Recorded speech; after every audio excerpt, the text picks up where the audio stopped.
Hello, hello, everyone. Happy Monday. I hope everyone's having a great day today. I am super pumped for our live today. So I just want to go ahead and get set up here. If you are watching me live today, go ahead and say hello in the comments. I'd love to know who's here. And I also want to make sure that you all can see and hear me because sometimes this doesn't always work. So if you are here live, oh, I forgot I took Facebook off my phone. That's actually kind of a problem because I usually use that to see y'all's comments when I am live here. So we're going to look on the web page here, or on the web page. We're going to look on Facebook to see, make sure everything looks good. But I hope everyone's having a great day today. So today, what I wanted to talk about, okay, cool. This looks good. Awesome. I love it. So today, what I actually wanted to talk about was how to transition your one-on-one business to an online course-based business. This is something that I did sort of. So I'm going to start this off by fully admitting that some of the advice that I'm going to give you today actually is not from my own personal experience. Some of it is from, hold on, let's fix this. Nope, that was wrong. Some of it is from what I've seen clients do, what I've seen mentors do, but some of it is from my own experience as well. But for those of you who know my story, I kind of fell into this business. So I basically was doing something else completely unrelated and started blogging because I would be in Facebook groups with business owners, mostly online business owners. And I would see people ask questions about money stuff in their businesses, and they either would get really bad advice or no one would really answer the question. And I thought, well, I know how to answer that. That's easy. Or I'd get really frustrated that they were getting really bad advice. So I started blogging. I was like, how can I, funnel my rage over this bad advice people are getting? So I started blogging. And I honestly never intended it to be a business. It was really just an outlet for me to be able to sort of put into one place all of the information to answer these questions that I was seeing a lot of people ask. And so I did that. And I did that for, I don't know, 3, 4, 5-ish months. And then I started to wonder, I wonder if this could be a business. So I started to work with clients in a one-on-one manner, but very haphazardly. So I would, somebody would reach out to me and say, I've got all these questions. And I'd say, great, give me this, amount of money and we'll hop on a 1-hour call. So I was doing a lot of 1-hour calls with people. I wasn't taking people on as clients. And then I thought, well, maybe I'll work with people and I'll be more of a CFO. So I'll kind of go on in their business and work with them every single month. And I did that with a couple of people and it was okay. I didn't love it. And then I remember very vividly, it was December. And I had been following this woman, Amy Porterfield, for a while, and not that long, but I had been listening to her podcast, and a few of the people I really respected were students of hers and often shared her content. And so I thought, well, let me check this out. Let me see what this is all about. And she was talking all about online courses. And I'll be honest, my first instinct was, this is, a pyramid scheme. That was maybe a little extreme, but this is a joke. That's not a real business. This is just creating something that you're going to sucker somebody into into buying, and the online course thing doesn't feel real. I was coming out of a very traditional, very sort of formal finance career. And so the online business just in and of itself felt very kind of upside down to me, right? It felt very informal. It felt, there was very low barrier to entry, which for somebody who, I went to college and got a degree, and I went to grad school and got 2 master's degrees, and I had to, take the CPA exam. So for somebody who had to jump through a lot of hoops to get the career that I had, this online business world with its very low barriers to entry felt questionable to me. I was like, anybody can do this, right? Which is now the greatest thing about it, I realized. But at the time, I wasn't so sold. And so when I started paying attention to this idea of having an online course business, I really honestly thought it was not for me. It didn't feel legit. I was not interested. But I kept listening because I think I was curious. So I kept listening. And what really hit home for me was the very thing that I realized I didn't love about working one-on-one with clients. And I want to be clear here. If you are someone who loves working one-on-one with clients, you can still have an online course business and be very happy with it. So don't tune out just because I said for me, mine started because I didn't love the one-on-one stuff. But for me, that's what Amy talking about online courses really hit at was what I didn't love about the one-on-one stuff is, for me personally, it felt very anxiety ridden. Having all of these, calendar events on my calendar where I had to make sure I showed up and I had to be on. So I felt like I was going back into the corporate world almost, where I always had a meeting on my calendar. This constant feeling of I had to do all this work just to bring one client on. And yeah, that client would pay me good money, but it felt so exhausting to me. And then there was also this idea that a lot of what I was teaching my clients and working with my clients on was stuff that a lot of people would benefit from. And I really felt frustrated that I was only able to take on so many clients, and I wanted a better way to be able to have more impact on more people. And so that's what the online course thing really started to do for me, was help me realize what I didn't love about working one-on-one was very solvable. It was something that if I just transitioned the method that I was delivering my guidance and my content in, that I really could achieve the things that I wanted to. And so I ended up enrolling in Amy Porterfield's Digital Course Academy in January of 2019. I launched my first course my only course in May of 2019. I launched it again in October, and then it's now on Evergreen. And, look, I've said this before, but it really did change, my life, but also my business, because remember, I was sort of doing the one-on-one thing because I thought that's just what you did. I thought that was the option. I didn't realize that there were these other options. And for me, it just never felt like the type of work I really wanted to be doing, versus having an online course feels very fulfilling for me. I love when somebody has these questions about the money in their business and they're so stressed and so overwhelmed. I don't love that part, but when they're so stressed and so overwhelmed and they come to me and they say, I just wish somebody would do this for me, or just wish somebody would fix it, or just wish someone would tell me what to do. And I'm like, here you go. And by the way, it's affordable. And by the way, you can get through it in a weekend, and by the way, it's step by step. So it's not going to overwhelm you. Being able to give that to someone is very meaningful for me. And, one of the things I do care about is women in business. And men are great too. And we do have some male students in our courses, but I am very much here to support women.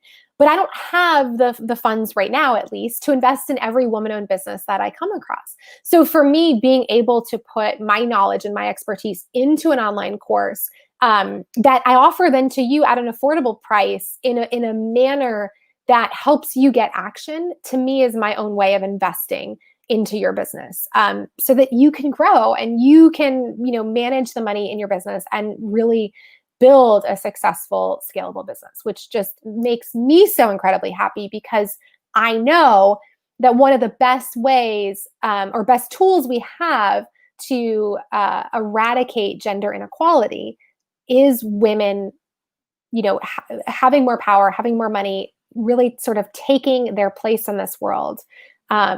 And a great way to do that is through building your own business. So I love being a part of that. And that for me is what my online course enables me to do. Recently, one of the things that I did when a lot of people were starting to talk about how to support Black-owned businesses, and I really sat there and I definitely donated. I donated to a bunch of different organizations, and I also sought out some Black-owned businesses and invested in some courses and some coaching and workshops and whatnot. But I wanted to do more. And I knew that at the time I didn't have the money to do more. So I actually ended up gifting, I forget our final number, but I believe it was somewhere around 26 or 27 spots in my course to Black women business owners. And it was funny because originally I told my team, I was like, we'll do this for 3 people. And then we just kept getting requests, and I thought, just keep going, just keep going, just keep going. And look, it wasn't because I'm suggesting that that Black women business owners can't afford to buy my course. That's absolutely not what I'm suggesting. But it was my way of relieving the burden a bit on them, given everything else they were dealing with in the world, and also my way of investing in their business. When I couldn't give them cash, I could give them this instead. And so it was very meaningful for me. So all that's to say that for me was my transition from one-on-one to running an online course business. I do very little one-on-one at this point. It's interesting. I've been thinking about moving forward. Like, do I want to totally scrap the one-on-one And it's funny, every time I think that, someone will enter my world and I'm like, oh, but I do want to work with you. And so I will work with them. And then, but then even as I'm working with them and I love working with them, those things I didn't love about working with anyone in general, one-on-one, kind of start to crop up again. And I'm like, oh yeah, I forgot about that. So for me, I suspect that by next year, my business will be entirely, entirely online courses and memberships, and I probably won't be doing any one-on-one work at all. But we'll see, right? But the good thing is about an online course business is you don't have to give up the one-on-one if you want. So I work with a lot of people who transition from one-on-one to adding in an online course component to their business, but they don't get rid of the one-on-one. The reason they want to add that in is because they feel burnt out. They're taking on all these clients to make the money they need to make, so they feel really burned out. And they also hit a point where they can't scale anymore, right? They cannot take on any more clients, so their income is basically capped because they can't take on any more clients. And so for them, it's not about wanting to get rid of the one-on-one side of their business.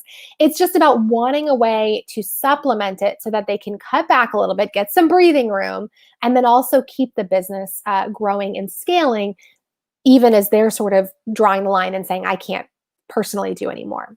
So I think it doesn't really matter which one of those people you are. If you're like me and you want to scrap the one-on-one and do the online course or membership thing completely, or you're like that second group where you just really want it to be a combination of the two. I do want to talk a little bit about the transition from one-on-one to online course. Now, this is going to be obviously a little bit different depending on if you want to completely scrap your one-on-one or not, but the initial steps aren't. And actually, step number one, hold on, I need water. Step number one for me, I should have made this in the little things. I apologize. I'm always really bad at doing these in advance. Step number one for me really is figuring out, I was like, oh, I have a slide on this. Could I pull this up? But no, that's okay. Step number one is really about figuring out what role the online course is going to play in your business. And so the first piece of that is if you want it to be your entire business or if you want it to just supplement your one-on-one. But there's more to it than that. It's not just about how it fits in with your one-on-one. It's also about what role it's going to play in the sense of how is it going to support your business. And what I mean by that is, so let's just say, for example, that I'm trying to think of a good example here. Let's just say that you work with dental offices, totally making this up, dentist offices, and you do their social media one-on-one for them, right? So if you were going to create an online course, you could go a couple of different routes. The first route is you could create an online course that continues to support your current clientele and people like them. So for example, this would be what you might do if you did want to pull back from one-on-one work, or what you might do if you wanted to keep your one-on-one work, but you knew you had lots of other people like your current clients who wanted your one-on-one stuff and you just can't take them on. You want to scale, but you just can't take on any more people. So you might create a course that teaches dentist offices how to set up a social media content and schedule that is very doable, right? That might be a course for you. So that's serving the clientele that you currently have. You could also create an online course for social media managers who want to serve in, sort of the health profession, right? So now you're talking about creating an online course for a completely different group of people. I call them your ICA, your ideal client avatar. So now you're going to create a course for a completely different ICA than your one-on-one ICA work, right? So it's a completely different group. Oh, hold on, someone's calling me. We are not going to pick up the phone. So completely different group. So that's another way you can go. And then the third way you could go is still for your current ICA, but giving them something else. So let's just say that you've been doing social media management, but you've also noticed that one of the things your people are struggling with is sending email newsletters, right? And that's not work you're offering one-on-one necessarily, but it's something that you've noticed they've been struggling with. So if you have expertise in that, maybe you create an online course that teaches them how to do their own email newsletters. So it's the same ICA as you're currently currently working with, but it's a different problem you're helping them solve than the one you're currently solving. And those are just 3 examples. There's probably other situations that you can think of as well. But that's the first thing to do, is to really figure out what you want which one of those you want your online course to serve as. Do you want it to serve your current ICA or not? And if so, do you want it to basically remove or not remove, but replace what the one-on-work you do is, or do you want it to supplement it? So that's the first thing to figure out. The second thing is to start building that audience. Now, if it's your current ICA that you're creating a course for, this is a little bit easier. You've already got that audience, right? So for you, it might simply be pulling them together in one spot and starting to nurture them. So for example, I'm going to use the same dentist office example, right? So I've got all these dental offices that I've worked for, maybe some in the past, some right now, whatnot. So I've got a good community, but I'm not really communicating with them other than just doing the work for them. So now what I might do is work on trying to pull together an email list and getting them on that email list and emailing them every week with valuable content, and really nurturing that relationship so I can build up that relationship, as well as trying to bring more people into that community. So saying to them, hey, if you know other dental offices that would be interested in, joining my list, creating a freebie, I don't know why I said that funny, creating a freebie to use to then get other people on your list as well. So that may be a piece of it. If it's a totally brand new ICA for you, so this would be the example of now, instead of doing social media management for dentist offices, you're going to teach people to do social media management for, health offices. So now you're talking about bringing in a different ICA. So now you're probably starting from scratch, building this audience, but that's what you want to be doing. That's that second step, is really building up and nurturing the relationship with that audience. And the third step is to make sure, this is before you ever create the course. I want to be super clear. This is before you ever create the course. This is why, if you ever, you may have heard me say this before, but I'm always saying, don't wait until you want to create the course to start your online course business. Start it now, because all of these steps are necessary and build up the foundation for that business. And if you get to the point where you're doing all these steps and you're like, I don't really think I want to create an online course anymore, that's okay, because at least you've created the community and you've done the research and you've built the relationship to do whatever you want. My friend and business mentor, Bobby Klink, did this, where he built up his business, thought he was going to do an online course, decided, actually, I don't want to do an online course, and ended up creating a membership and some other things as well. Now, he's since come back a couple of years later and has actually finally created that online course, but he didn't wait until he was ready to launch the online course to build his audience. He did it, and then he got to know his audience and he nurtured that relationship, then got to the point where he could sell them a course and said, you know what, I'm good, I'm going to do something else. And that was okay, because he created that audience. So that's really that next piece is, that's that an important piece to keep in mind, is to not wait until you want the course to launch to start your community. Now, the third step is, once you're starting to build this community, is to do your research in this community. And it's what I call ICA research. And it's really important that you're talking to people in your community about the problems that they have. I say this a lot, but a successful offer is one where someone has the following things. Number one, they actually have a problem. It's a problem that they're aware that they have.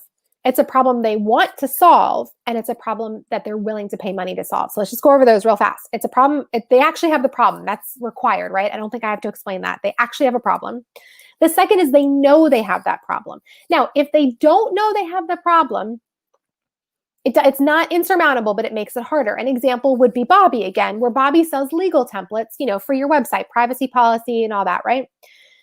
A lot of people know when they start a business or they start a website, you need to have those, but a lot of people don't. So Bobby has a lot of people that he brings into his community who don't realize they even need what he offers. They do not realize that they have the problem, which is that they're not their website isn't legally protected. They don't even realize that. So part of what Bobby has to do is educate them before they're ever ready to buy. So having that second one, that they know that they have the problem, makes it easier. Again, it's not required. Bobby does it. I do it to some extent, but that's the second piece. The third piece is it's a problem they want to solve. I got a lot of problems in my life that I'm not worried about. My grass hasn't been cut in 2 weeks. I'm not really stressed about that right now. I'm not really trying to solve that problem.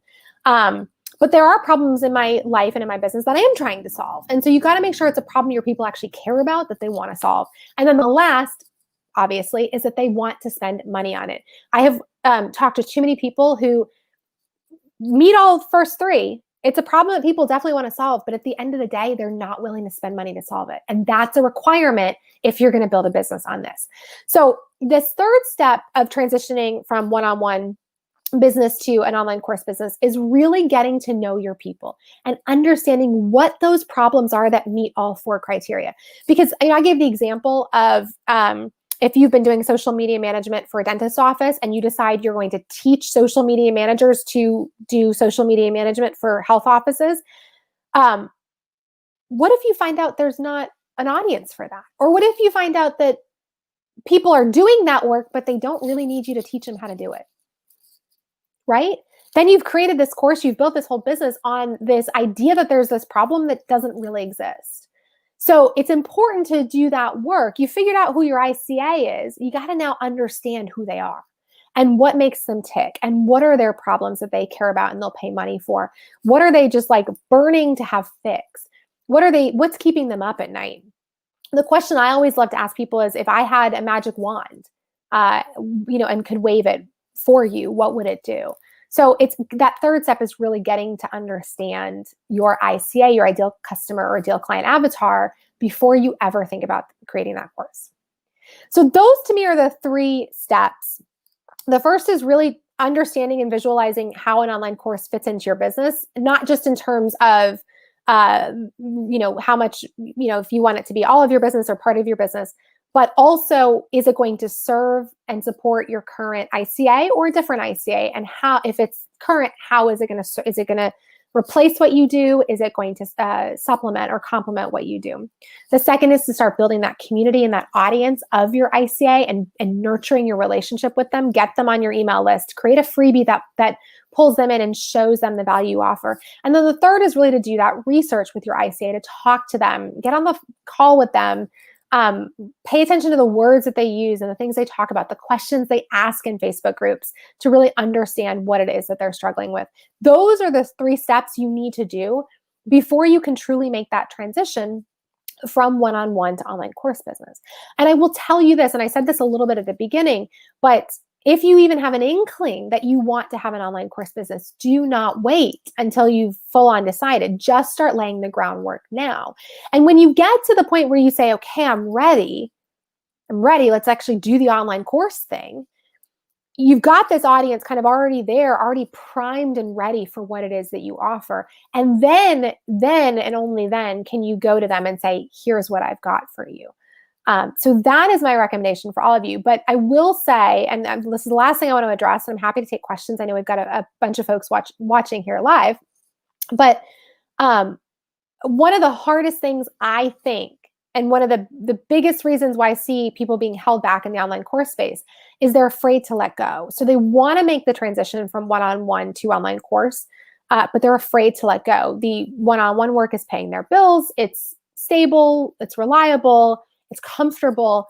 And, moving into that one-on-one course world is unpredictable. You don't know what it's going to look like the first time. And spoiler alert, most people, the first time they launch their online course, would not consider it a success. It does not mean it's not a success. They would not consider it a success, because I think they go into it expecting they're going to make millions of dollars the first time. And that's just not the reality of it. Like anything, when you put it out there for the first time, you've got to test it and you've got to evaluate how it did and you've got to tweak it. So, one of the things we talk about in the online course space is launching your course multiple times before you ever kind of put it on evergreen, meaning people can buy it all the time, because you're doing that testing. So what I would say is if you are in the one-on-one service-based business or one-on-one business and you're thinking about an online course, start with those three steps.